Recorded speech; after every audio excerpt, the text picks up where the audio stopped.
Hey guys, so I'm doing something a little bit different right now. I'm actually filming this in the closet. I didn't feel like taking all the coats out and jackets. I don't have anywhere to put them anyway, so it's a little bit cluttered in here. Yeah, I cleared a small space. I needed, things are getting so bad. So fucking bad, guys. They're not letting me sleep much.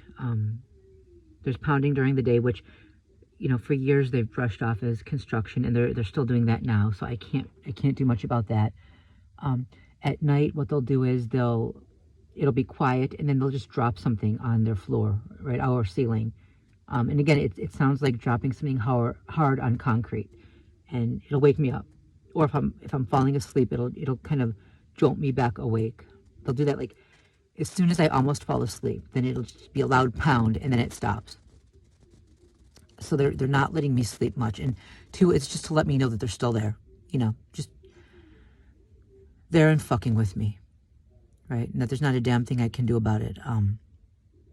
They're still following me around. In some cases, it's the same person. They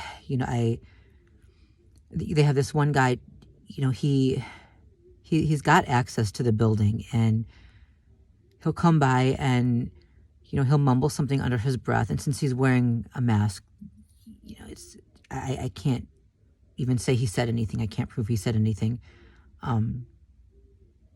It's so quiet, you know, it's just very quiet. And, you know, I'm hoping one day the audio on this, I try to record everything on my phone. I'm hoping one day it'll pick that up. But, you know, what they'll do is now with the masks, but before the masks, they would have people come by and tap their nose twice, or, you know, or some kind of gesture like that. Now they'll have them come and rub the mask right by their nose. Just rub it twice. And, you know, I mean, the masks can be uncomfortable. I know that. And, you know, it can be, you know, just because someone rubs their mask doesn't mean they're involved in anything. But when the same gesture happens over and over again with different people, you know, it's not just a coincidence. You know, they're just letting me know that they're still there, right? Sometimes they'll reference something that I said or did in private. They're still doing that, right? You know, one time, and it was not too long ago, this woman, she's an older woman, maybe in her 60s, and, you know, she's wearing the mask. So you know, I'm even if I wasn't recording, but even if I was, it wouldn't show that she said anything. But very quietly under her breath, she referenced something that I said to my mother at home in our apartment. And I looked at her and I said, "What?" And then she kind of hissed at me and she said nothing. You know, it's real. It's extreme gaslighting is what it is. And, you know, you report it, and if you can't prove it, people think you're crazy. You know, I've even had people ask me if I can hear things other people can't hear, or if I can see things other people can't see. So I've got to be so careful about reporting this to anyone. And that's what it's meant to do. It's meant to make the target seem crazy when he or she reports it, right? That's unfortunately where this is heading. Right now with the red flag laws, you know, all these so-called professionals are looking, you know, they're looking for signs of mental illness. And signs of mental illness, of course, include, you know, ideas of being persecuted or followed. And that's exactly what's happening to us. So how do you prove it then, right? You don't. So they had this guy, you know, and every time I see him in the building, he'll rub his mask the same way, right? He'll tap it. He's maybe in his late 50s. He's obese. He's just from the shape of his face, you know, like his eyes, and sometimes he has the mask pulled down a bit so it comes down, you know, past his nose. He looks Russian, maybe Russian Israeli, I don't know, but that's just the impression that he gives. And a lot of them are Russian. They have Russian accents. He'll come by and he'll whisper something under his breath. And I don't have the video recording because he's wearing a mask, and the audio, it's not picking it up. He'll double tap, you know, where his nose would be, or he'll rub the mask, you know, where his nose would be. every single time. He'll just look me right in the eye, and I don't typically look people in the eye, but I will look back. And the other night, it was pretty late, and they'll have him, they'll have him meet me wherever I'm going, if it's upstairs, downstairs, So the other night, maybe around 10-ish, I had gone out to get something, and he was right there. He got into the elevator. He had his camera pointed right at me. He shoved it in my face, right? And he I could tell by his eyes, they were squinting a little bit. He was smirking under his mask, and I said, him again. And he said, that's right. Just like that. Just boasting about being there, that they're there and there's nothing I can do about it. They're infiltrating everything. They're at my home, right? They've come to my home. This is warfare, and there's nothing I can do about it. And this is what I think drives targets to snap. These psychopaths attack us in every possible way. They don't let us sleep at home. They invade our the only space we have where we can maybe get some respite, right? Our home. It should be a safe place to go, but it's not. They've turned even that into the battlefield. They make it so we can't even sleep at night. They pound on the walls. They pound on the ceiling. And if we don't get the audio, it's said, oh, it's all in our head, right? So we have to record every bit of it.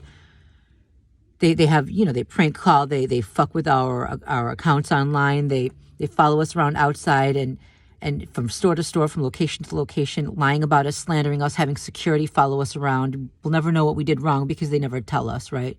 We're never given a chance to defend ourselves. You're in a store and you see one of them, they're saying something to the security guard. The security guard looks over at you. They both look over at you, and then security starts following you around. But they won't tell you why.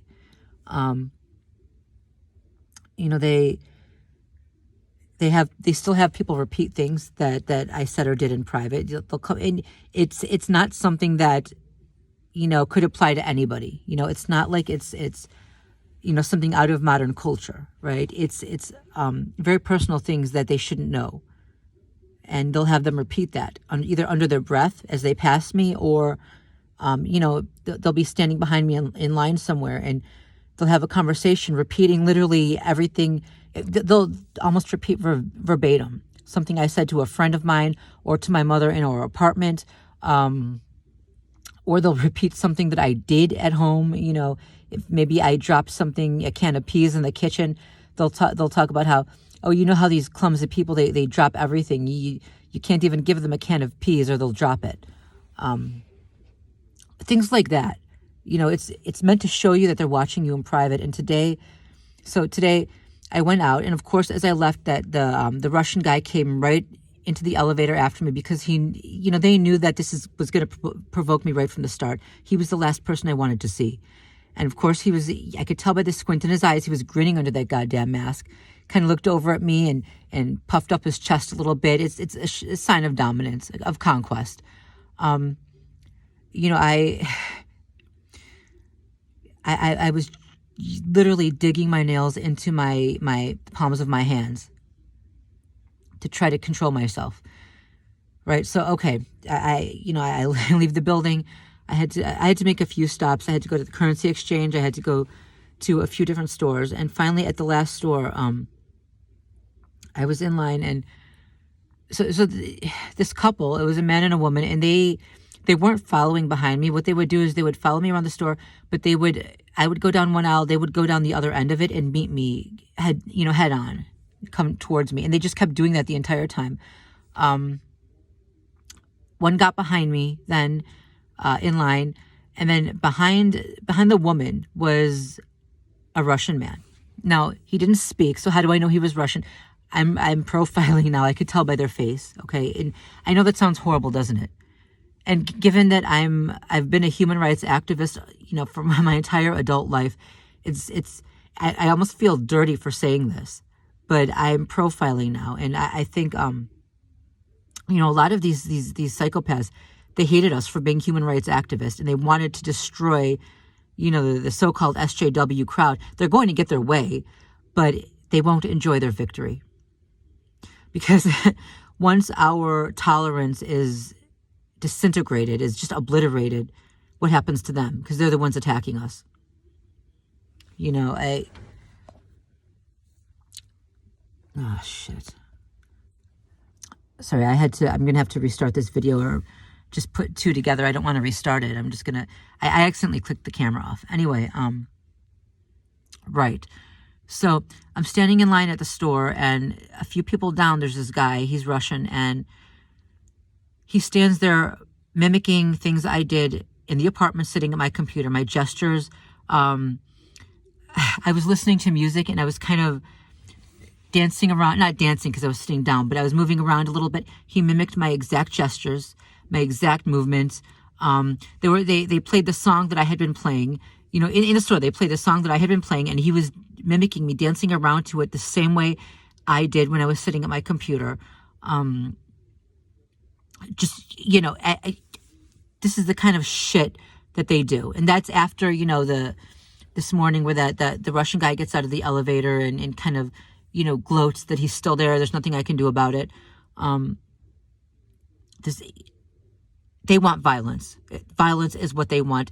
And they will do the worst provocations in public when there are lots of people and cameras, because what they expect is for the target at some point to just snap violently and kill one of these fuckers. Just obliterate one of these fucking bastards. These vermin.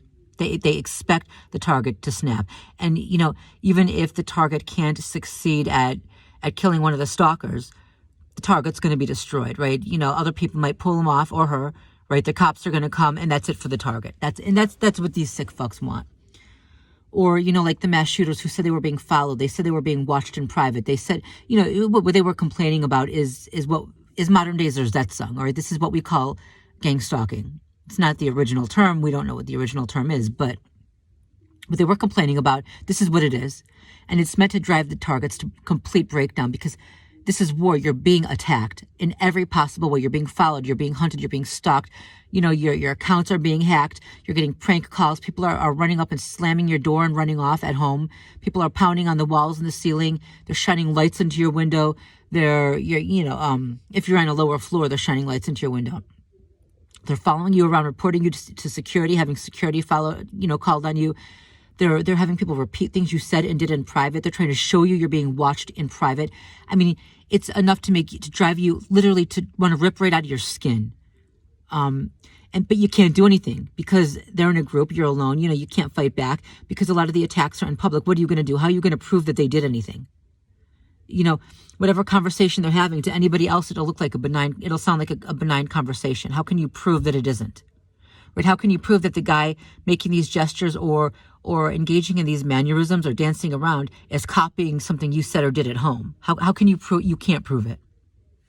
So, you know, it's meant to drive the target to snap.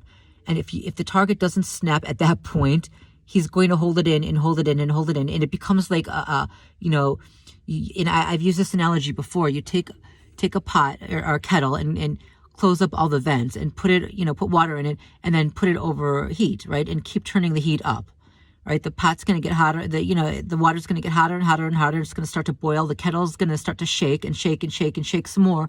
And if a vent isn't opened at some point, it's going to explode. This is what they're trying to do.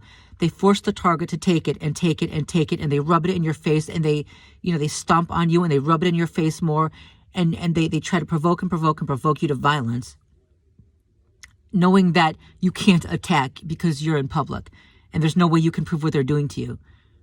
Knowing that at some point the target will snap, that all of this, forced suppression and forced repression is going to come out at some point.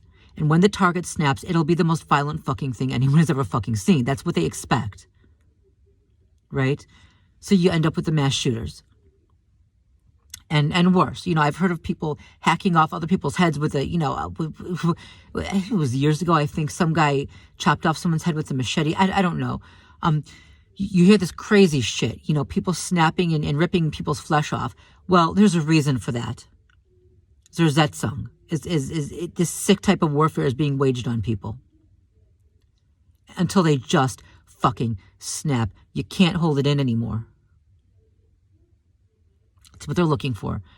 It's getting so bad. I know what they wanted at that store today, and it took every ounce of restraint I had to hold back as he mimicked my mannerisms from home, showing me they were watching me at home, Literally, I wanted to rip out of my skin. I wanted to rip his fucking flesh off. Just being watched, it's fight or flight. And you can't flee because they follow, and you can't fight because they've got you outgeared, outnumbered, out-resourced, and they're attacking in public. You try to fight back, that's it for you. So it just builds and builds and builds.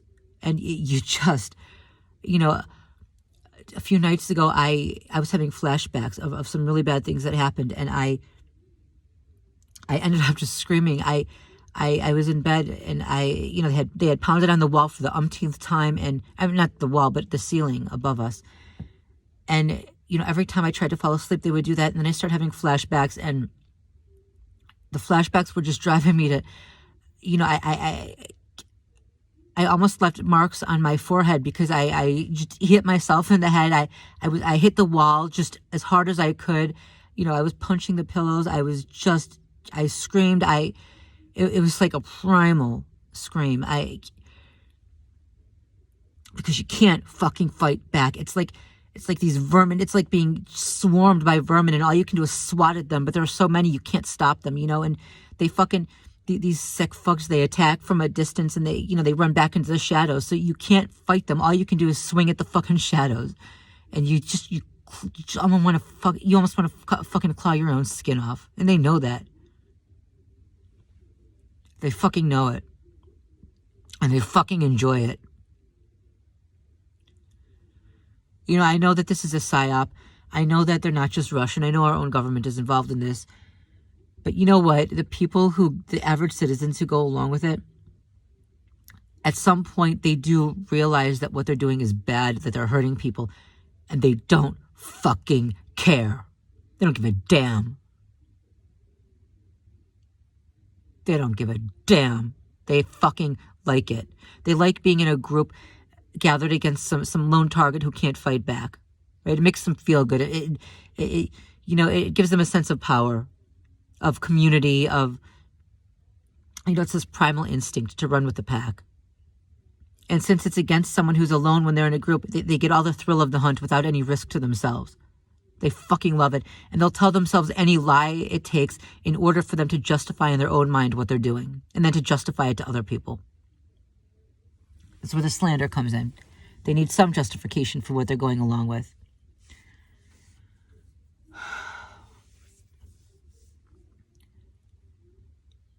I'm trying to pull myself back from the edge. I start thinking these fucking... I start thinking in my head things that a few years ago I never could have imagined myself thinking, not as a human rights activist. Right? I just, it was almost at the store, this seething hatred for Russians. And I had to pull myself back. It's not just them. We know it's our own government behind this. We know they're involved in this. And I think about what happened in the UK, right, with Brexit, and there were a lot of people who ended up being deported. And but the thing is, here's what happened. There were a lot of Eastern Europeans, especially Polish folks, who voted in favor of Brexit, right? They didn't care that other people would be deported. They didn't give a damn. They voted for Brexit, and they thought it would only be other people who were harmed by it. But then they ended up getting deported too, and suddenly they cared. Suddenly it was this horrible thing, and racist and bigoted, and, it really pissed me off because they were such fucking hypocrites. They couldn't follow and they claim to be Catholic, most of them, but they can't follow the one command that God gave, right? What did Jesus say? The one command that is above everything else is just, if you don't want it done to you, don't do it to others. It's really that simple. They couldn't even fucking follow that one command. And they got themselves deported, right? It was their own law they voted for. That led to their deportation. I can't even speak. That led to them being fucking deported. And then I find myself thinking, fuck you then. And I can't, I just, I have to pull back. I don't want to end up racist. I don't want to end up one of those fucking hateful pieces of shit But it's what, and I know it's what they want. It's what these psychopaths want. I think they just want to destroy any part of us that gave a damn about people. So you have these people who fight against human rights, who fight against human rights activists, who fight against what they consider SJW culture and things like that, until they're personally targeted. Then suddenly they stand against bigotry. I fucking hate that. I'm trying not to hate them, though. Anyway, a lot of the people who are following me are Russian or just Slavic. I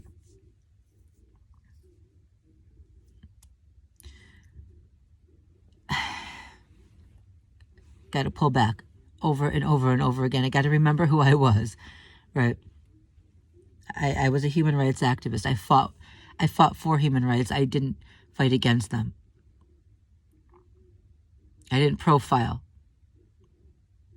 I find myself profiling now. Even if I never heard a harm on, can I speak? I can't speak. Even if I never harm a hair on their head, the psychopaths have won. If I'm profiling, if I'm giving in to bigotry, if I'm allowing myself to think some of the things that I've thought about them. I'm so fucking tired. I haven't slept much. I'm in the closet for a little while because it gives me some sense of privacy. It's so hard.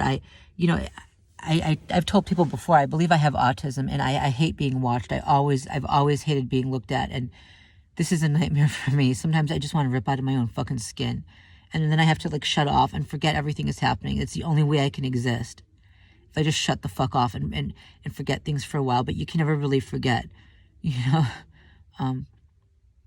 So I came into the closet just to get a little bit of respite, just some sense of privacy for a little fucking while. It's like, the feeling of being watched 24/7. It's like if someone is just digging their nails into you and scratching down your fucking flesh 24/7.